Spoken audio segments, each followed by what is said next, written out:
This podcast is brought to you by PodSpot Events. Hello and welcome to the Bondi podcast. I'm your host, Chris Beattie. The guest on this episode is Joel Costello. Joel is a PT based right here in Bondi. In 2020, Joel underwent life-saving surgery to have a tumour removed from his brain. Now, the surgery itself is quite controversial here in Australia due to the tumour being located in a particularly high risk and hard to operate part of the brain. Joel was told that if he didn't have the surgery, that eventually his heart and lungs would stop working. In this episode, we talk about how Joel found out about the tumour, the decision to get the surgery, the impact on Joel's mental health, and Joel's long recovery journey, which still continues today. I'd like to thank Joel for coming in to share his inspirational story. I hope you enjoy this episode. And as always, remember to give us a follow on Instagram at the Bondi Podcast to keep up to date with all of our guests and episodes. Like and subscribe to our YouTube channel, and you'll find all of our episodes on Spotify. Cheers.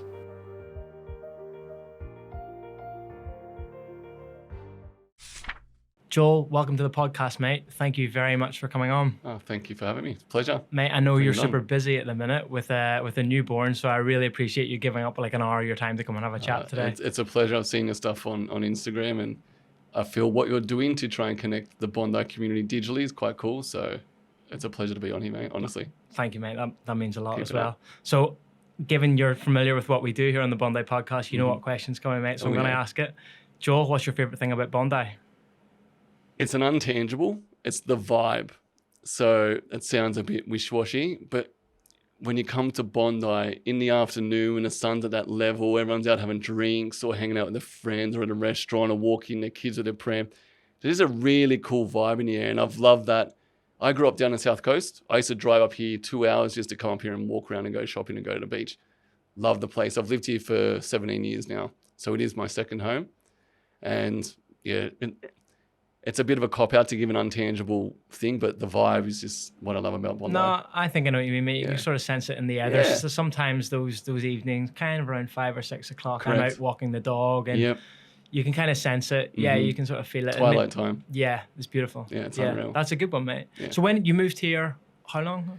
I moved here, I think 2009 or 2007. I can't remember. It's a long time now. What sparked the move? Was backpacking. Lived in London for a bit. Came back for Christmas and stayed. And all my friends from down the South Coast had moved up here. So I thought, I'm going to move up as well. Totally left down there. And then I've been here ever since. Worked many jobs. I've worked as a PT on the beach. I've worked at a personal training studio in the Junction, and then moved around all sorts of fitness-based jobs in Bondi and city as well. So, mate, once you're here, you never want to leave. Love it. Absolutely love it. They call it the bubble for a reason, mate. It's difficult. Correct. Once you're in it, it's difficult to leave. So when did you start out as a personal trainer? 2007. So I finished high school 2000. I then studied for 2 years to become a PT. I then went traveling, backpacking. In my head, I was a PT. I was telling all these people while I was traveling, I'm a PT, I'm a PT. I've never done a single minute of PT in my life. Came back, thought to myself, time to get a real job. Put my hat in a rink at a personal training studio and got the job there, and haven't looked back. Love it. Perfect. Yeah. Amazing. So we're obviously here today, Joel, to sort of tell your story, and your story involves getting brain surgery in 2020. But I want to sort of put that all in context first and sort of get a feel for what life actually looked like before you even found out about that brain lesion. What did life look like? Yeah, so prior to brain surgery, prior to anything to do with my brain, happy, healthy, social personal trainer. I've run 3 marathons. I've done an ultra marathon. I've done Spartan. I've done Tough Mudder, all that kind of stuff. My days were just filled with doing PT sessions, going to the beach, doing some more PT sessions, going to the beach, hanging out with friends. It was a really, really good time. I did a lot of cool stuff for charities. Like we would run fitness fundraisers, so people would pay to come down to our event, and we'd donate all the money to charities. I ran weekend health retreats. A lot of my close mates are very fitness-based entrepreneurial as well. So yeah, we've done a lot of cool stuff. And then, about 9 years ago now, I was out running with a client in the park, and then got this incredibly overpowering dizziness. I literally couldn't stand up. I was like, what's going on here? And I was doing keto at the time, so I just thought I need to eat some carbs. So I went home, ate carbs. Then for 2 years on and off, I was just dizzy all day, every day. You know when you stand up really quick and you get that head rush? I felt like that all day long. It was horrible. So that was for 2 years. You 2 felt like years. that. Didn't know what it was. I went to naturopaths. I went to specialists, surgeons, dropping so much money I don't even mention on the next person to help, and I just had no answers. It wasn't until I went to an ear, nose and throat specialist in North Sydney.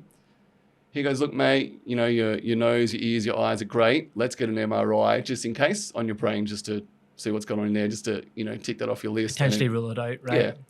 And then 2 days later, I was at work. I was at reception at one of the Fitness Firsts, and then my phone kept ringing like a lot. And being a good, being a good staff member, I didn't touch my phone.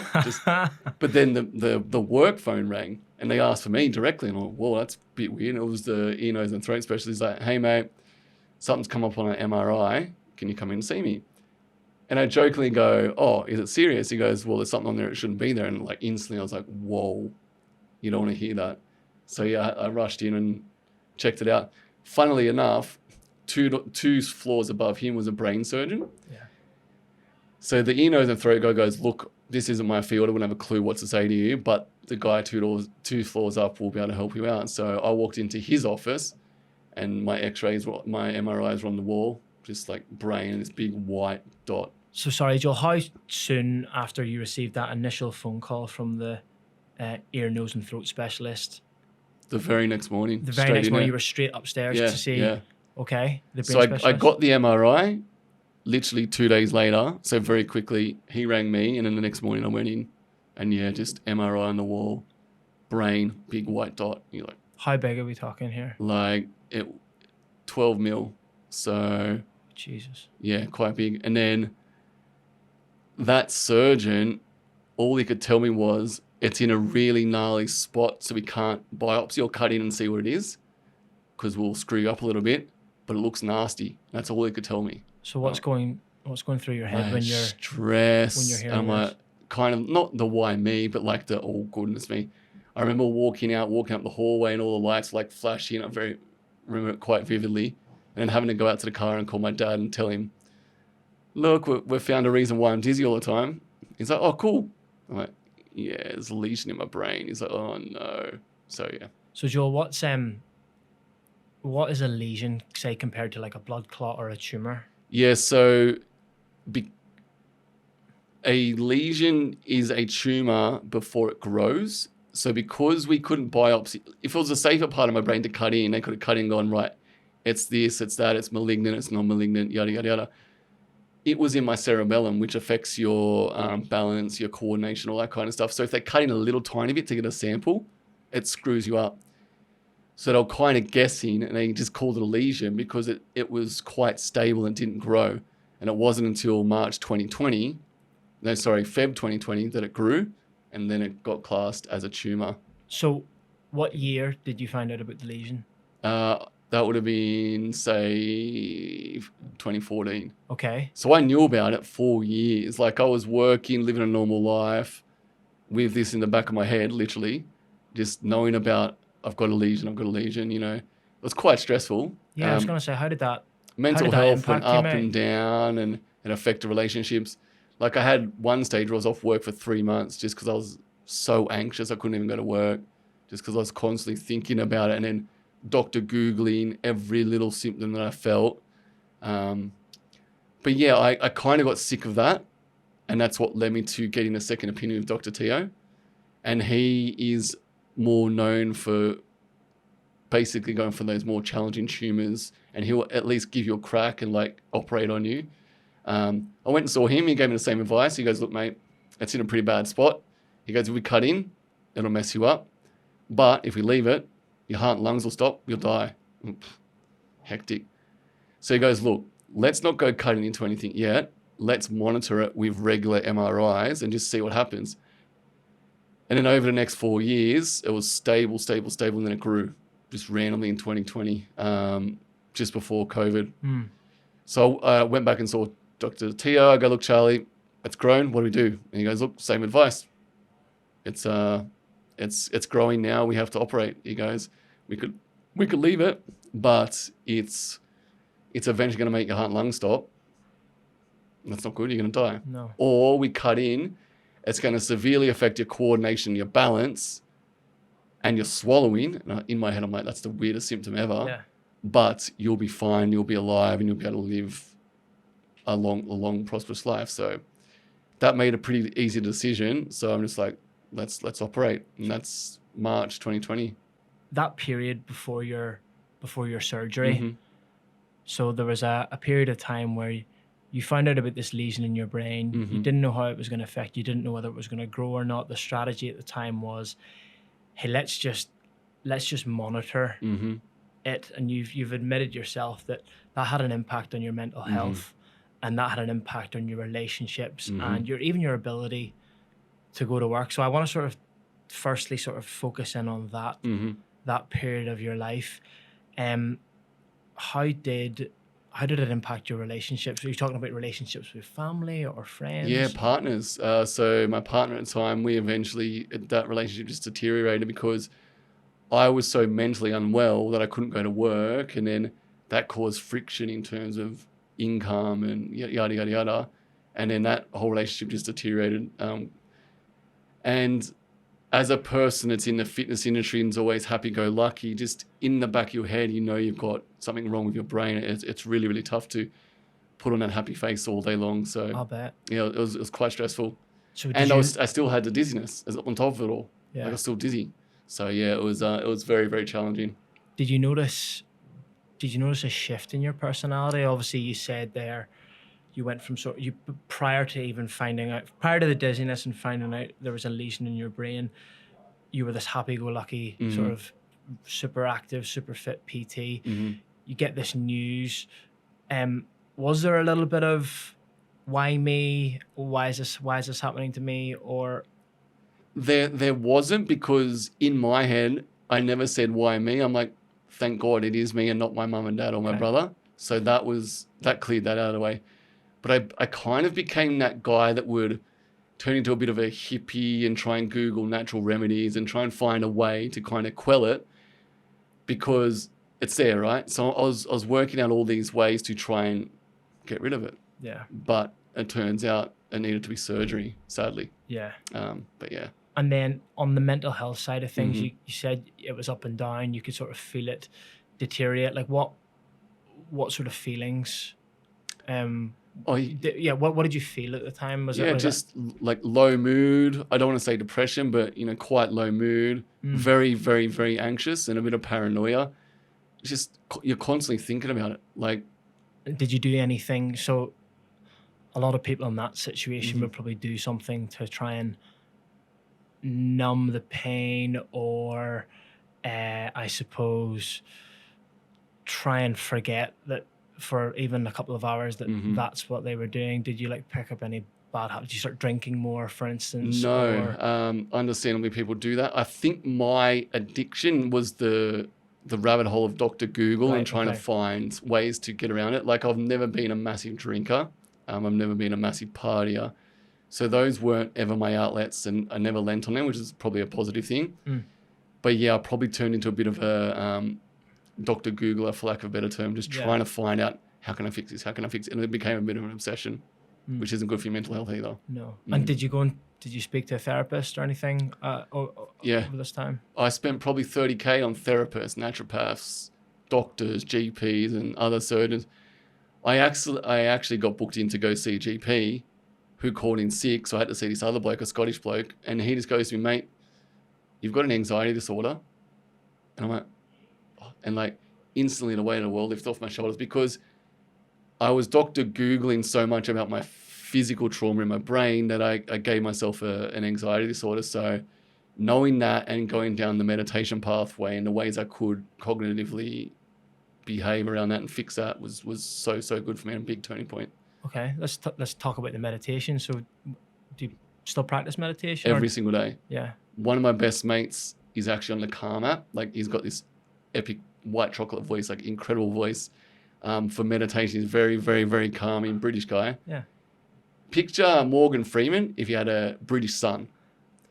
So very smooth voice, and I got into meditation and I met him through that, and then I just listened to him pretty much all day, every day.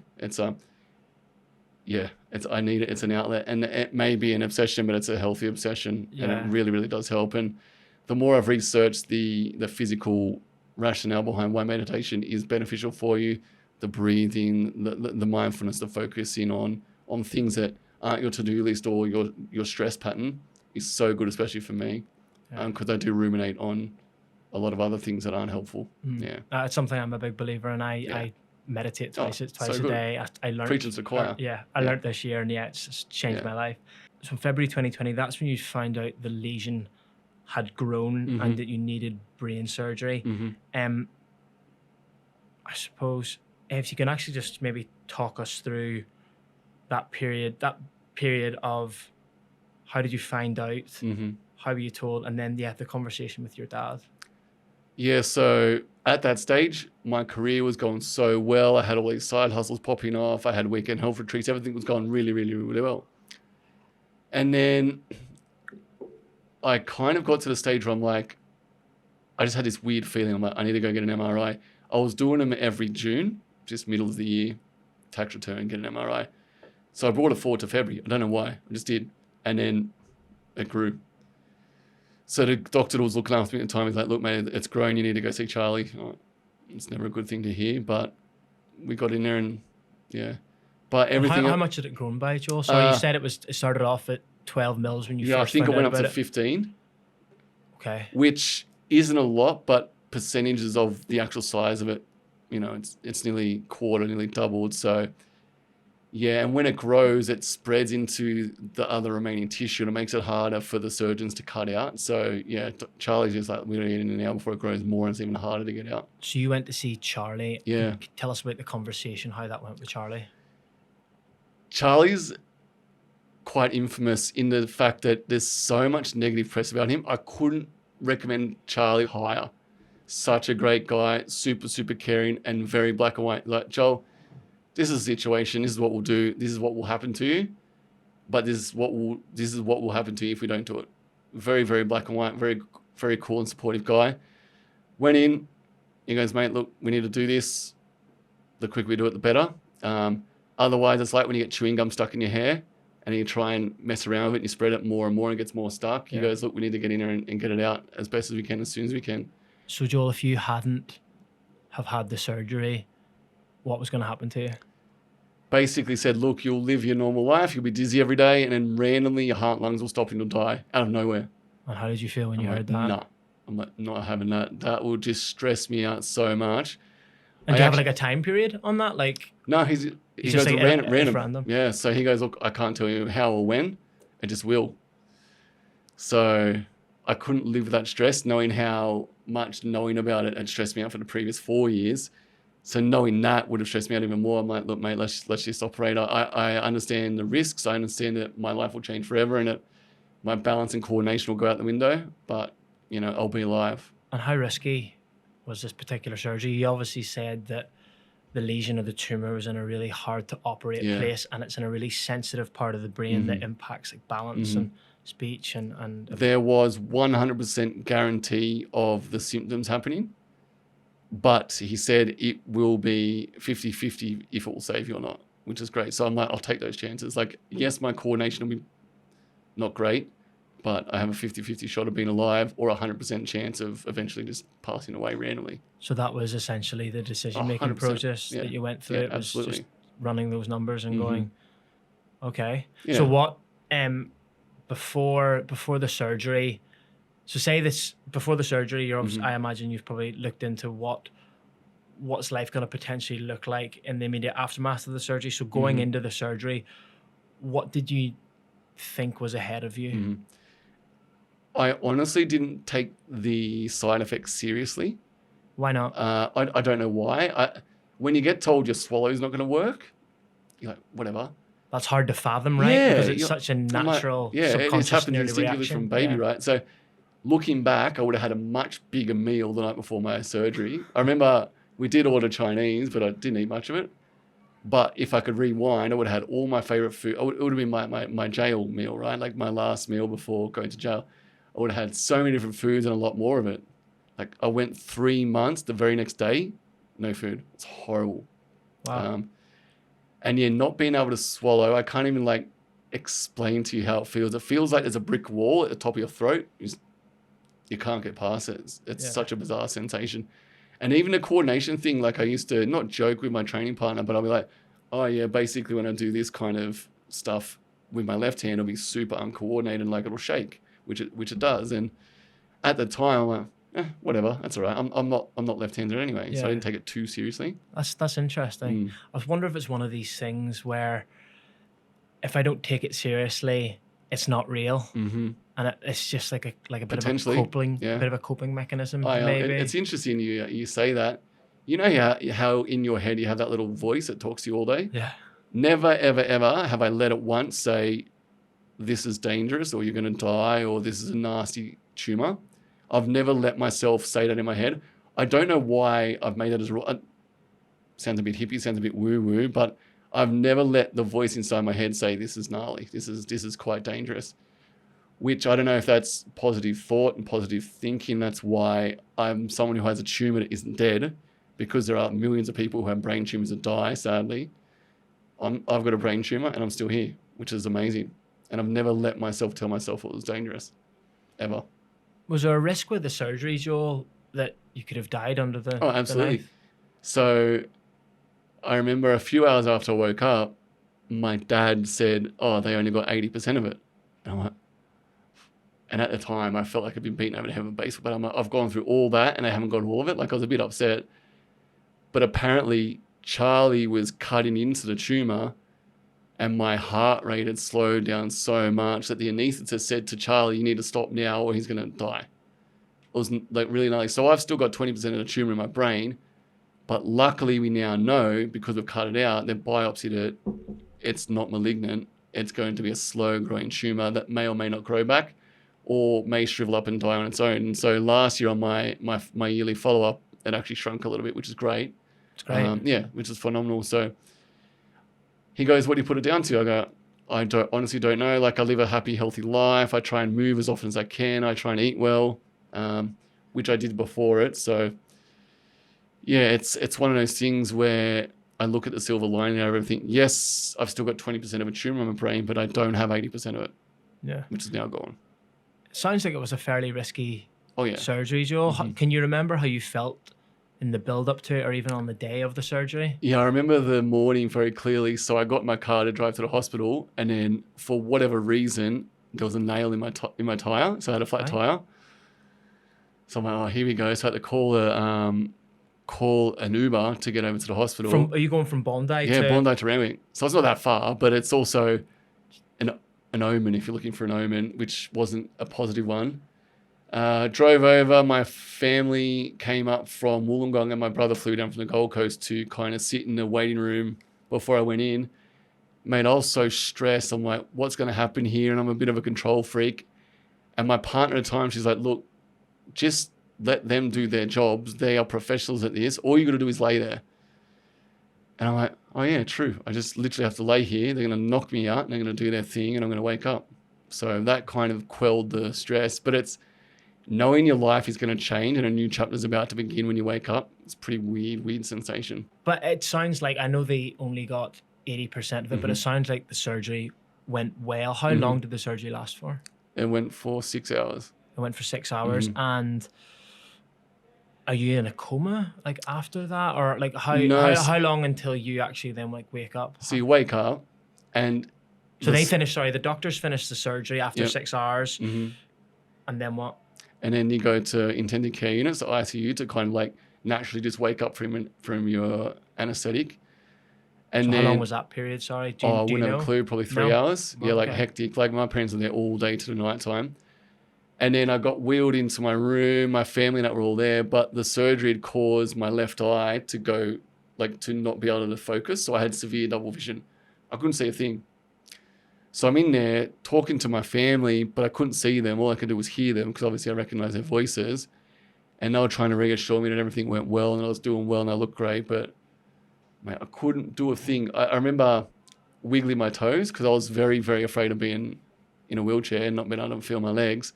I wiggled my toes and I was stoked, but I couldn't see, couldn't move my arms, couldn't move my legs, couldn't swallow. Yeah, Could you speak? It was dark. Very, very slurrily. So it was like I had about 15 tequilas. Like it was very, very, very slurry. Even now, I still slur a little bit compared to what I used to speak like. So friends that knew me prior to surgery, they're like, oh, I can tell your voice is different. People that have met me after surgery, they don't know the difference. But when they watch videos on my YouTube or my Insta before surgery, like, wow, I used to speak so differently. Like I would be far more loquacious. I would speak much more clearly. And now I kind of sometimes stumble over my word and slur a little bit. I couldn't say B's or D's. It was weird. Well, I don't know why those 2 letters, but yeah, that was tied into the whole swallowing.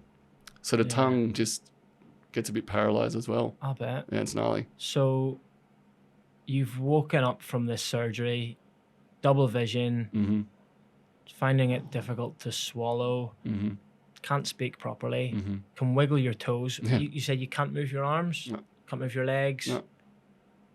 What's Horrible. going on? What's going on in your head at this point in time, Joel? Like, for lack of a better word, I literally felt like a vegetable. I'm like, how on earth am I ever going to go back to work, live a normal life, raise a family, walk down the street? And this may be skipping ahead, but the whole time I was in my bed in hospital and rehab, I just wanted to hear of someone else in a similar situation to me that went through it and it started to improve. I just yearned for that real life example of someone that improved. Yeah. And like, you're looking for reassurance. correct, yeah. And every single day, Charlie would come in, hey, mate, how are you? I go, mate, are you sure I'm going to get better? Are you sure I'm going to get better? He's like, look, man, I can't give you any guarantees, but everyone I've operated on does get better. It was horrible. There were, like, even a swallow thing, like, you know when you go to a dentist and they give you that tube to suck out the... Yeah. I had to have one of those all day long because I couldn't even swallow my own saliva. Like, imagine going to sleep at night and you choke on your saliva because you can't swallow it. So there were nights where I just did not sleep, like, for weeks. It was horrible. So let's talk about the recovery then, Joel, and the rehab. So it sounds like there's like a lot of things you had to like work through. How soon did the recovery and rehab start post-surgery? And then what were the initial steps that you took? Day 3, honestly, a exercise physiologist came into my room. She got me up on the side of my bed and literally just asked me to just try and tap my feet on the floor. Like, it was that basic. Like, I can easily do that now. So we're just tapping feet on the floor.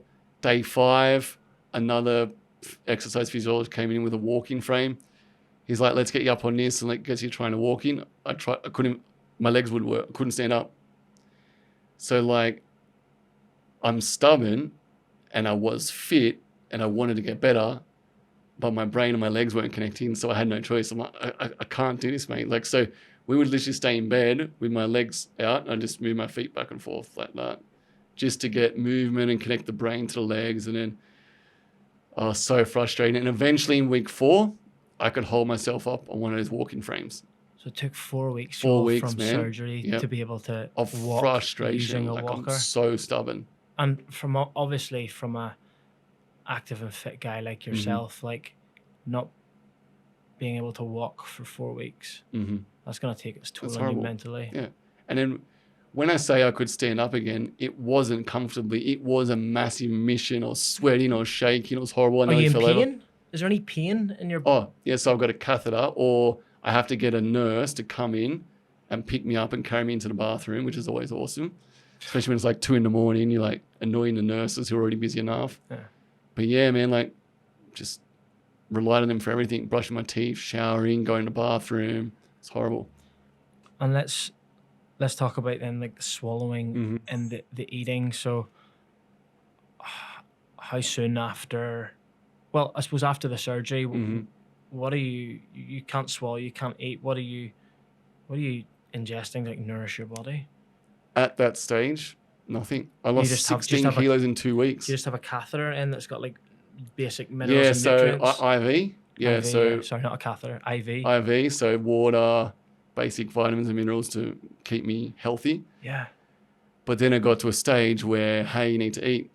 So they then had to put in this tube, which went up through my nose, over the top of my nose, down the back of my throat. It's a wire. It's horrible.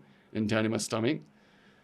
So used that for like 2 weeks and then got completely sick of it. And what are they putting in? For lack of a better word, like a really nutritious protein shake, just all the basic building blocks to keep you alive and keep you kicking.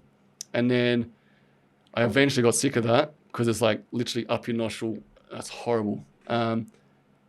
Teaming that with the not being able to swallow and having wire in your throat, I just felt bizarre.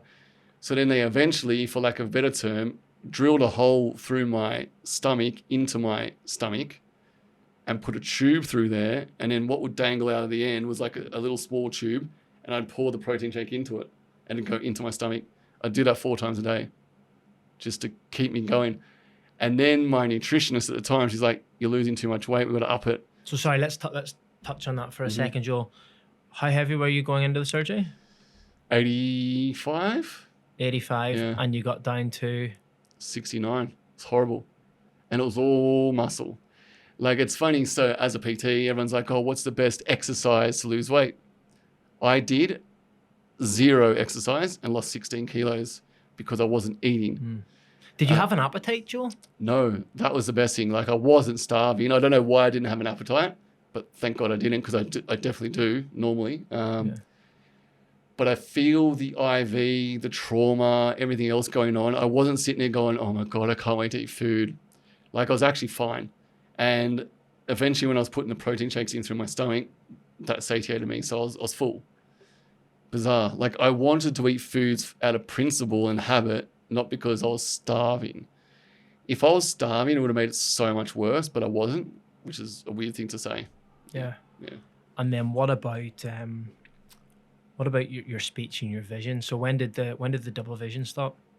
So everything stopped 3-month mark, which was great. I don't know what happened in my brain, but it's like all the synapses, all the little streets in my brain all lined up perfectly. It was funny. I remember vividly trying to watch the Roosters play Manly on my phone. Couldn't see it. It was the first game of the season. So I just listened to it. I'm like, and we lost. It was really, really annoying. So the swallowing was horrible for 3 months. Like, every day we had speech pathologists trying to come in to feed me. Basically, when you're trying to learn to eat again, you start on really liquidy but thick foods, and you progress through all the different thicknesses until you can swallow them. So I would start on things like custard and bananas and slippery stuff. Part of me eventually got to the stage where I could eat pasta, because pasta's quite slippery. Yeah. It's quite good. And even to this day, I have to focus on every single swallow I take. Like, I say in my head, it's like I give it a run up. Like, I chew, and then I let go. Until run up and I swallow it. And it's every single chew of every single meal for the rest of my life. I can't do shots. I can't scull water. It's very, very, very challenging to get my liquids in because it takes me so long to drink. Like, before surgery, I'd scull a litre of water before I go run a class or do a PT session like that. Now I struggle to get through a litre of water or 2 a day. Do you have any workarounds, Joel? Just have a bottle with me all the time and know that it heavily influences me. Because I've had brain trauma, I get headaches all the time.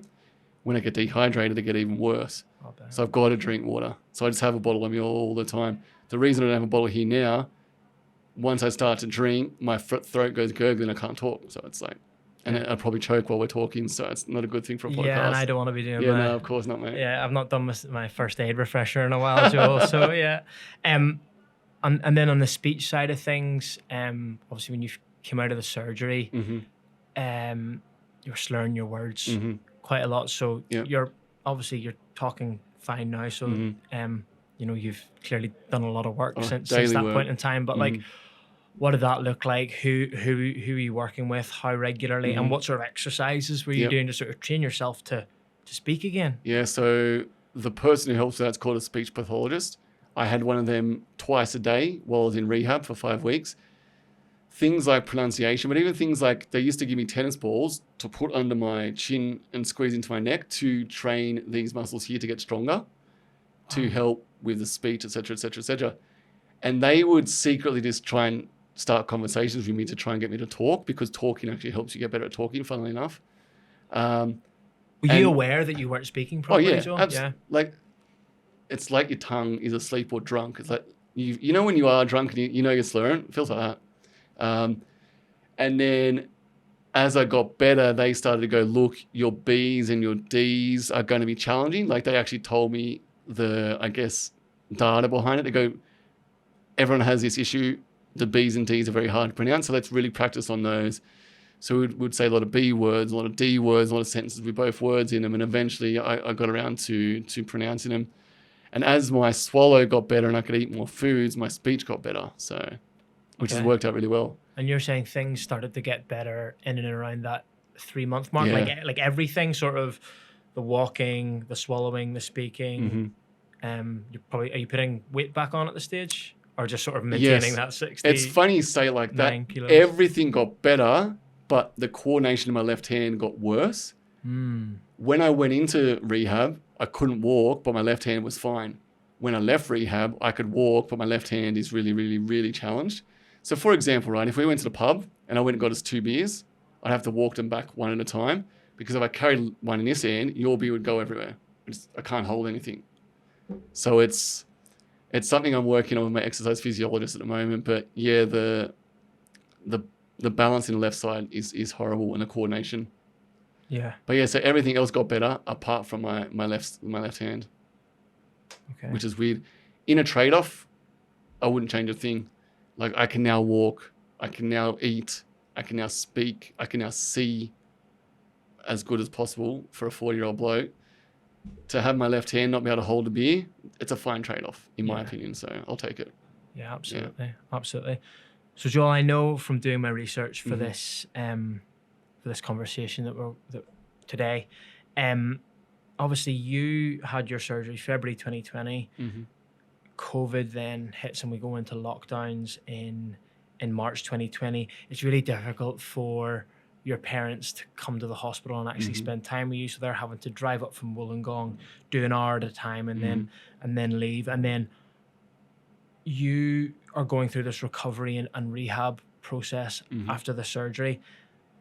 I found out that there was then a lot going on with your family at the time as well, a lot of difficult things going on with your family. So whilst you're dealing with your own personal battle and challenges to try and get yourself walking and eating and talking properly again, there's a lot going on with your family. Yeah. So can you tell us a little bit about what was going on with your family at the time, and how maybe difficult it was to sort of maybe deal with everything, and how you actually managed to cope with everything? Great question. As my rehab began to improve, I could sense things in my personal family life deteriorating. So I could sense my partner at the time was drifting away from me. My mum actually had 3 brain aneurysms, so she had to get brain surgery as well. A week later, my dad's business burnt down. The next day, my nan died. The week later, my partner broke up with me. Like, it was gnarly. Like, it was like boom, boom, boom, boom, boom. So the surgery was February 2020. When was this? This was... End of 2020? No. This was April, May. So let's go surgery March, rehab April, and all this happened in May. Jesus Hectic. Christ. But I was so proud in myself of going from bedridden to at least walking and seeing and eating that, yes, all that stuff is gnarly and it's very, very heavily impactful mentally, physically, but I said to myself, I've just dragged myself out of a bed and can now walk. Breaking up with someone's never good. Your nan dying is never good. Your dad's business burning down is never good. Your mum's health being deteriorated is never good. But you've dragged yourself out of that pit. I use that as like the shining light just to keep going, that I would get through that as well. And, you know, I'm a 40-year-old guy. I've had relationship breakdowns in the past. I've had deaths in the family in the past. Time heals all wounds. And that's what I just kept saying to myself. Take things one at a time, one day at a time. Time will heal all wounds. If you can get through brain surgery and not die, and you can get from being bedridden to walking, you can get through these things. So, yeah, touch wood, thank goodness my mum's fine. My dad's business had insurance, so he's fine. He's back up running and still selling his cars. Sadly, my nan's passed on, but it was kind of nearly a blessing. She had severe dementia, so for 3 years she didn't even know who I was. So I've tried to look at the silver lining out of very, very ugly hand of cards, basically. And then I look back at that partner. It wasn't the right time for us to move forward. So all those things were horrible when you look at them, but also they could have been far, far, far worse. And the trajectory I was on physically in myself, I didn't want to let that stuff drag me back to where I was. Yeah. So yeah, it's gnarly on paper, which it is. a lot of crazy, hectic, sad stuff in a time when it was horrible, like my dad's business and then my nan dying the next day. Like, come on. And I didn't want to bring my mum and my dad down even further. Like my dad's mum just died. My mum's having brain surgery herself. So I kind of wanted to be the support for them as well and not be another handbrake for them in their recoveries, so, or their grieving stages. Did you have to put a brave face on? Oh yeah, absolutely. Like there were stages where I was like, I wanted to throw in a towel. I feel like a vegetable. I can't do this. But I'm also like, you're alive.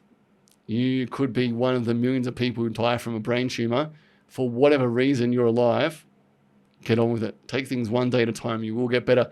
And because I was starting to notice, yeah, my walking's getting better. Yeah, my balance is getting better. Yeah, my speech is getting better. It started to put a light at the end of the tunnel where I could improve. So, you know, and here we are now. Like, I'm nowhere near what I used to be. Like, I can't run up and down staircases like I used to love doing. I can't do burpees, which I used to love doing, which everyone's like, who cares? But things like that I can't do and I never will be able to. But I'm way better than I was. I can run, but it feels bizarre. It's like someone else is controlling me with like a PlayStation control. I feel like I'm in no control of it. Like, for example, when we're running, my left hand will just swing and hit me in the chest because I have no control over it. It just swings. So I'm trying to play as best I can with the cards I've been dealt. And never is it a pity party. It's just how it is. So we're nearly 4 years post-surgery. Mm-hmm. Joel, what's the next part of this journey look like? Great question. I've done so much and I'm so proud of. Like, I can rattle them off. I've started traveling again. I've started going to live music gigs. I've gone to live sports. Traveled to Europe, got engaged, met an amazing partner, had a kid, got my dream job. Like, a lot of stuff is going quite well, touch wood. Just bought a new car, upgraded from my 1992 Camry. So what's next? I just want to continue pushing on and potentially do more public speaking and stuff like this to inspire others that, you know, you can go from a dark place to achieving what you do want. I'm not the first person to have that story, but I might share a light that people might connect with. Like, I've literally gone from bedridden to all those things I've just rattled off, which, you know, I'm really, really humble with and are goals that anyone would have. So I've 100% devoted my Instagram page to connecting with other people who've gone through brain trauma or brain surgery themselves, to give them that shining light that I wanted when I was in hospital. I've had so many randoms around the world reach out to me going, oh, thank goodness I found your page. It's really nice to see that you can go from, for lack of a better word, messed up to at least functioning or achieving or thriving in your life. So yeah, it's quite good. I've got randoms reaching out to me all the time. Insane, and I've had to take the foot off the gas since having a baby because Hilton, my nearly 17-week-old, is soaking up a lot of my spare time. So going home to do Instagram Reels isn't a priority at the moment, but it's something I do want to get back into just to support those people who are going through dark, dark times. And yeah, like, brain surgery is hectic. Like, it really, really is. Someone's cutting into your brain with a scalpel. Yeah. And everything you do is impacted by your brain. It's mental. 100%. It's crazy. So long-term goals, I do want to get into competing again. So for lack of a better word, like a functional fitness or a CrossFit type comp, but as an adaptive athlete, because obviously the left-hand side of my body is disabled. And I want to get back into doing fitness fundraisers and weekend health retreats and all that, because that stuff fills my cup. And I really want to get into that, because running a weekend health retreat and seeing people come in who are depressed, anxious, overweight, alcoholics, substance abuse people, and they come out at the end of our weekends completely feeling like new people. And it always sticks in my head. I remember one guy who was a full-blown alcoholic and really regular drug user. I'm still in touch with him, hasn't touched anything since our retreat. I'm not saying our retreats are the golden ticket. We don't even run them anymore because of COVID and my situation, but to know we impacted that one bloke's life, and he's got 2 young kids, and now they are so tight-knit. And that guy broke up with his partner because of the situation, and I think they're making amends and patching things up, which is great. So, yeah, man, that stuff fills my cup. Yeah. And if a brain tumor can't kill me, I may as well continue to try and fill my cup through the remainder of my years. So that's my goal. 100%. Yeah. And then just from like a rehab perspective, Joel, does that journey still continue? Is there still little things that you can continue working on? Like, so what? I recently did a course for my career, and I met a really talented exercise physiologist during it. I've started training with him once a week, and he's trying to get me to start using my left hand, my left side a bit more. You've heard the saying, if you don't use it, you'll lose it. So he's trying to get me to start using things like this whole week. I meant to like press buttons and open doors left hand only. So little things like this will rewire my brain, and that neuroplasticity will hopefully help me improve even further. So I get to the stage where I can potentially do burpees. I can potentially run up and down staircases. And so that's the long-term goal. Yeah. So the fact that you can't do burpees and can't run stairs at the minute, you've still got that in the distance as a beacon that you're aiming for. And that's great. I say to people, you never know when your short-term goals will become your long-term goals. So I have a lot of clients who want to do, 100 burpees. For me, I used to do that quite regularly with my training partner. Now my goal is to do 1 burpee. So you never know where your life's going to take you. There's a roller coaster of life. It's up and down. So I always say to people, my 4 magic words: move because you can, because you never know when your mobility, your balance, something's going to get taken away from you, and you won't be able to do those things that you took for granted on a daily basis, or you dreaded doing, like burpees. Yeah. That's great, mate. And look, I think the one thing I'd like to sort of finish or round out this conversation, Joel, is just sort of talking about like brain lesions and tumors. Like you said at the start, it's fairly rare for a male of your age to have a lesion in their brain. Can people go and get checked out for these sort of things? Yeah, so a lot of people on my YouTube reach out going, "Oh, I'm dizzy. Do you think I have something?" My number one piece of advice: just go and get an MRI. Like, don't get a CT scan. So for the prior 2 years before I found out I had the tumor, I was doing CT scans as follow-ups, and they're not detailed enough. So on my CT scan, it was clear. I'm like, oh, awesome, it's gone. I then had that gut feeling, go and get an MRI, and that's when we found it in 2020 and had to get it operated on. So don't get a CT scan, get an MRI. If you're dizzy all the time, I'm not trying to make you paranoid or it's anything sinister, but just tick it off your list. Go get an MRI. It's $300. If you get your GP to say it's for headaches, it's free through Medicare. Just go get one, because it is rare, but the more I stay in touch with Charlie Teo and the people that he's trying to help, there are lots and lots and lots of young people that he now can't look after because he's been pushed out of Australia and operating in Australia, sadly. He told me last time I spoke to him, there's a 20-year-old girl in Brisbane, same lesion as me, but because he can't operate in Australia anymore, he can't operate on her. He operated on you? Yeah. So Charlie operated on me. The girl has the exact same tumor as I do in the exact same spot, but because he's not allowed to operate in Australia anymore because of other reasons, that girl's going to die. When he could easily do what he did to me to her, but he's not allowed to. So I really want to ask you about Charlie now, Joel, but I think we could like completely go down a big rabbit hole absolutely. here. So why is Charlie not allowed to in operate a nutshell, in Australia anymore? His community of surgeons see him as a bit of a cowboy. He does stuff that's a bit too risky. Like what? Operate on really gnarly surgeries like mine. Like my first surgeon said, I don't want to touch you. I want to stay away from it. It's too risky. Charlie's like, look, you're eventually going to die anyway. We might as well do the surgery and just see. You're either going to get better or you're going to die anyway. You are going to die anyway. So all of his peers kind of pressured him and the government to, and I don't want to get too political, but pushed him out so he can't operate in Australia anymore. So I can't even go see him for my follow-up. So I have to do it on Skype, which is annoying because I want to go see him in person, right? So where's Charlie now? Right now, I'm not too sure. Last time I spoke to him, Spain. It's gnarly. Like, I know I met a girl through Instagram who's Australian, had to go to Spain just to get operated on. She was lucky she could afford to go over there, let alone pay for the surgery. Like, yeah, it's a whole rabbit hole we could go down. Do you consider yourself lucky 100% to have Charlie had to operate on you? Because Two reasons. COVID. I snuck in just before COVID. And the second reason, I snuck in just before Charlie for lack of a better word, got booted out of the country. Like, imagine if I got it now. He couldn't operate on me. Could anyone in Australia operate on you? They wouldn't, because it's too risky. He's the only one that would do it. So, yeah, I'm so thankful and grateful that he did. And it's really annoying that's what is happening to him is happening to him. Not because it's bad for him and his career, but it's bad for all those people and those families of people who may or may not pass away because they've got a brain tumor that Charlie may or may not have been able to help them with. Frustrating. People needlessly pass away. That's incredible. Yeah. That's drives incredible. me nuts. I hadn't appreciated that, Joel, when I was doing my research. So you found out about this tumour in your brain, and there was only one brain surgeon in Australia who was willing and able to operate on you.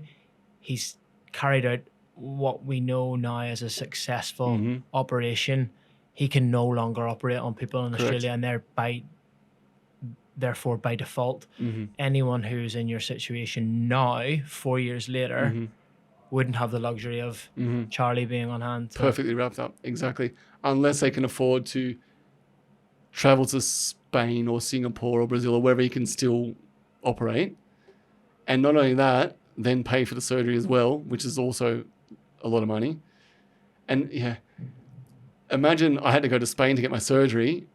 I can't have my parents pop up from Wollongong every day to look out. Like it's horrible, man. I just feel bad for those people who are in my situation now and in the future. There should be more Charlie Terriers out there, in my opinion. He's not going to live forever. He's not going to work forever. There are people eventually who could have used his help who won't be able to. And he saved your life. 100%.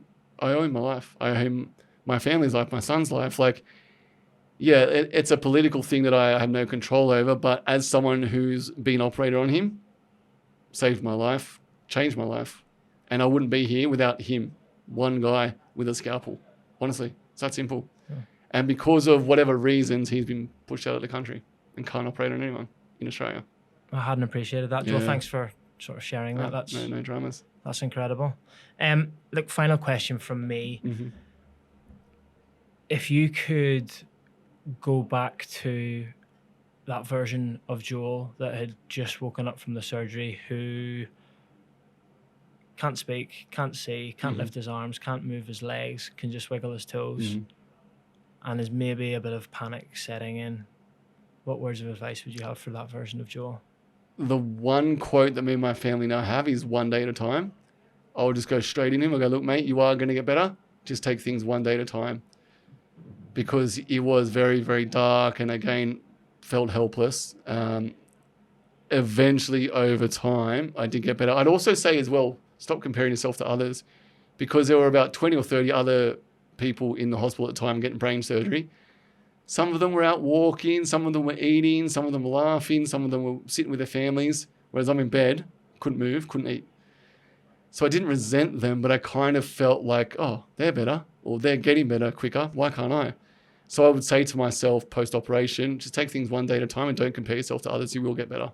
Fantastic. Yeah. Look, Joel, that's probably a really good place to leave it, mate. I really appreciate you coming in for a chat and sharing your story, mate. Thank you very much. It's been a pleasure. Thank you so much. Cheers, mate. Thank you.